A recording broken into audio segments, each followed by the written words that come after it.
Силно се надявам новата ми песен да ви хареса. Тя е фичеринг китаеца, едно момченце от Русе. Аз съм Нет. Здравейте. Ще ви направя първия куплет и припева плюс брича в балдичен вариант на тая песен.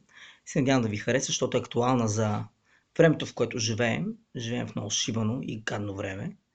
Живеем в много злоба. Добрите хора станаха лоши, лошите още по-лоши.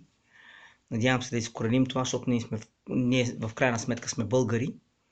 И нещо, което е поставянето на българина е добротата, силата и това да устоява през много бури и грамотевици и дъждовно време, да остане сух. Пожелавам ви го от сърце, да се върне българина във вас и аз да бъда горд един ден, да не живея в чужбина, да се върна от тук, там в България и да кажа да, това е моята родина с гордо и чисто сърце.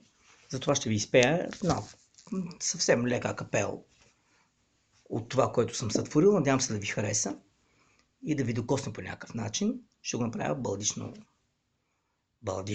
баладична версия. Лекичко така.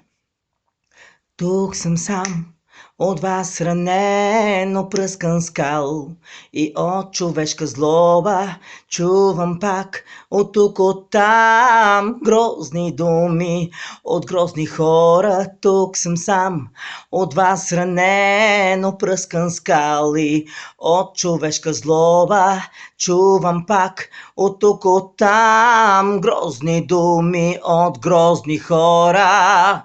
И аз се замисли, че утре ще си ти, до кога това ще продължи. Към живота имам хиляди въпроси, любовта купува се или се проси, това сърце от вас на нищо не прилича, но ще продължава да обича и нека пак светът да ми се смее, но светът отива си, аз нямам време. Ти готов ли си да си платиш цената?